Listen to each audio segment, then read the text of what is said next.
Добро дојдовте во најновото издание на Урбаните вести, кои ги започнуваме со веста дека наместо секој петок, иницијативата Го сакам ГТЦ се поместува во четвртоците. Истата ќе продолжи да се реализира со серија настани и во текот на јули. По продолжение ги гледаме насловите за денеска.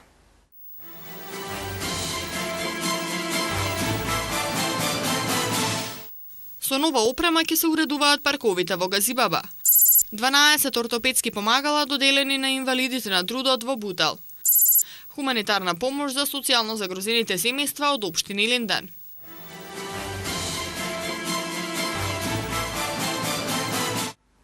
Општина Газибаба издвои 25.000 евра за набавка на механизација за одржување и уредување на зеленилото.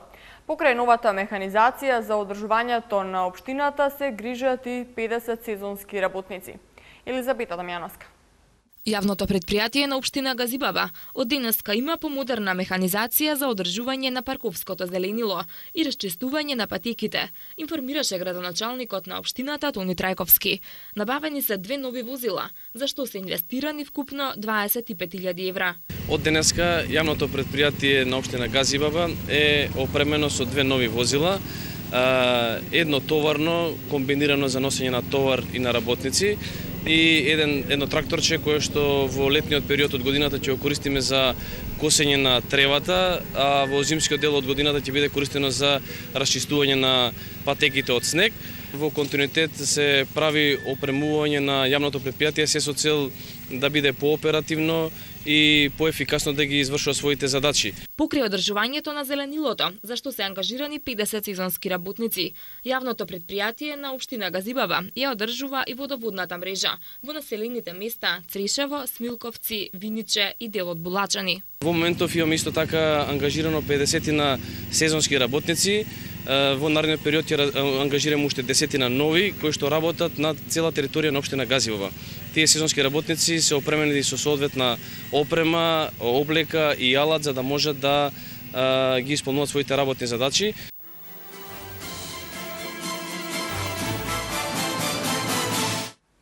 Железничката станица во Скопје до 2015 година треба да биде целосно реконструирана.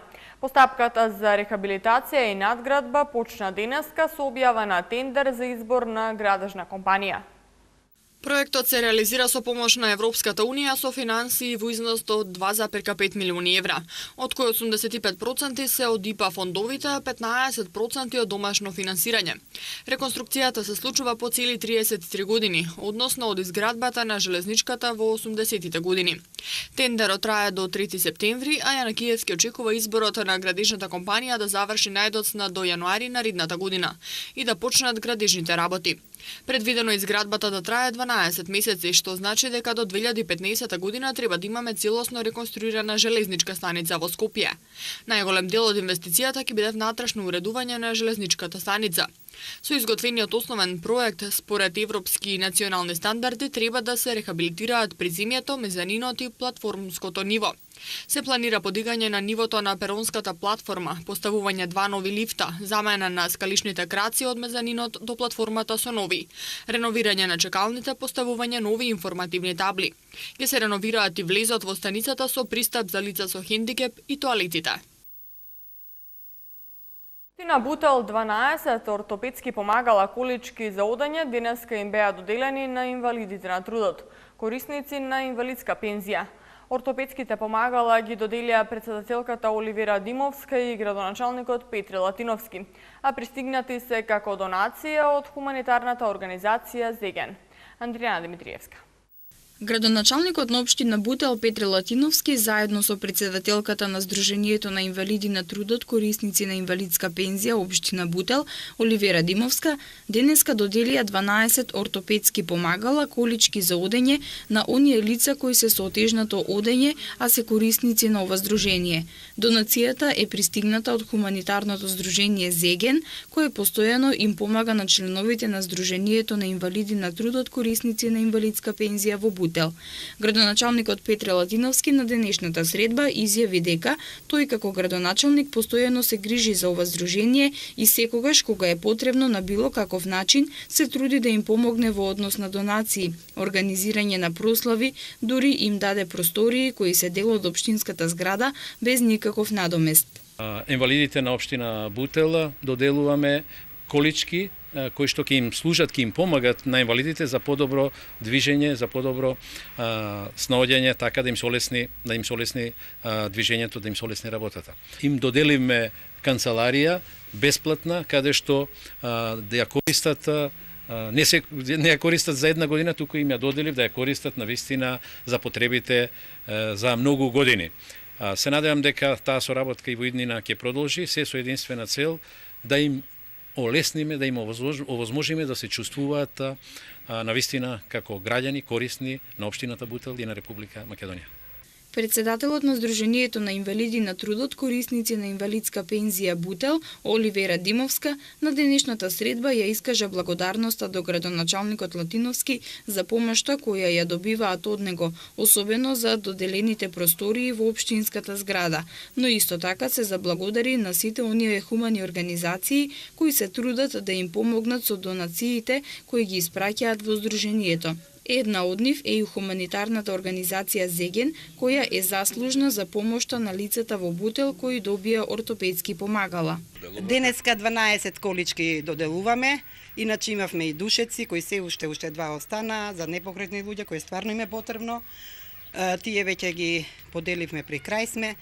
Ние е најавена во септември друга донација од истата организација, али пак ќе потенцирам, ако немавме услови за работа, немавме сите проекти овие да ги завршиме. Хуманитарната организација Зеген и пред неколку месеци на Сдруженијето на инвалиди на трудот корисници на инвалидска пензија им додели болнички кревети за непокретните, душеци, масички и столчиња.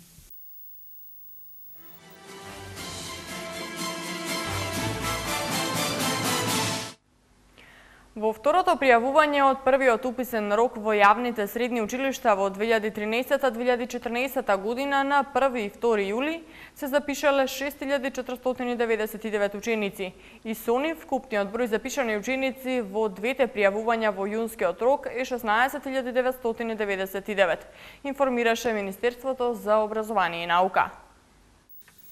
Од нив 11963 ученици се за настава на македонски јазик, 4698 за албански наставен јазик, 205 за турски, еден ученик за настава на српски и 132 повторувачи. Според видот на образование, 7173 ученици се запишани во гимназиско образование, 9394 во стручно, 251 во уметничко образование и 181 ученик во спортска гимназија.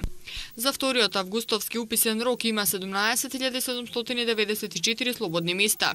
Во гимназиите слободни се 4794, во средните стручни училишта 12826, во училиштата за уметничко образование има 157 слободни места и во спортската гимназија 17 за ученици на македонски наставен јазик.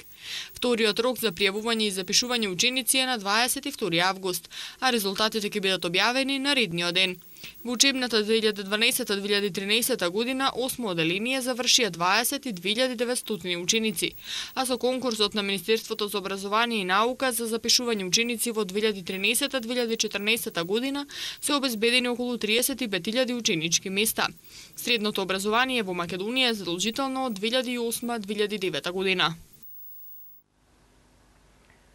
Хуманитарна помош во облека и прехранбени продукти беше доделена денеска на социјално загрозените семејства од 12 населени места во општина Илинден. Облеката беше собирана од страна на граѓаните на општина Илинден преку хуманитарната акција да ја покажеме хуманоста на дело, која се спроведува втора година поред. Градоначалникот на општина Илинден Жика Стојановски денеска беше во посета на социјално загрозените семејства од сите 12 населени места во општината, на кои им додели хуманитарна помош во облека и пакети со прехранбени продукти. Оваа помош во облека и прехранбени продукти беше собрана со помош на хуманитарната акција да ја покажеме хуманоста на дело, во која граѓаните од општина Илинден во изминатиот период собираа стара облека.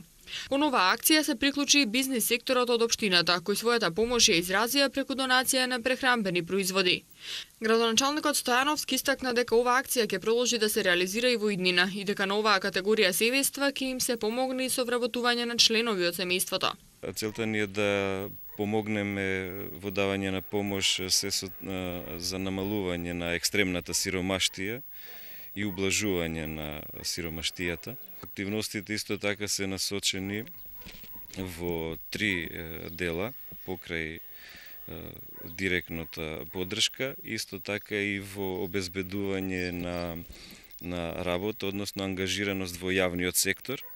За таа цел имаме 25 лица социјално загрозени кои што се ангажирани во јавната чистота. Третиот сегмент каде што обезбедува општината поддршка е и најдобриот е во обезбедување, посредување и вработување на социјално загрозените лица во приватниот сектор. Во оваа хуманитарна акција, што се реализираше втора година поред, во 12 собирни центри во домовите на култура во населените места собрани се над 3000 парчиња облека.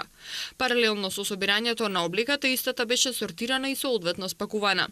Минатата година во оваа хуманитарна акција беа собрани над 15.000 парчиња облека. Дел од минатогодишната собрана облека покрај на социјално загрозените семејства од општина Илинден беше доделена и на Домот за деца без родители 11 октомври и СОС Детското село.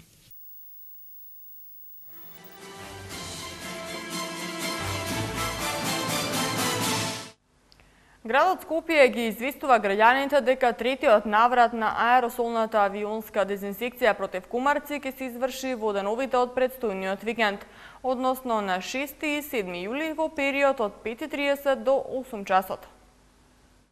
Третиот наврат на терористичната дезинсекција против кумарци ќе се одвива во деновите од 8 до 12 јули, во период од 1 до 5 часот. Доколку временските услови не го дозволуваат вршењето на аеросолната дезинсекција, авионската дезинсекција ќе се изврши првиот нареден термин кога временските услови ќе бидат поволни, а во согласно со тоа ќе се извршува и терористичната дезинсекција. Мадрид, Токио и Истанбул се во трката за организација на летните олимписки игри во 2020 година. Спортските вести со Томислав Атанасовски ги гледате веднаш по рекламите.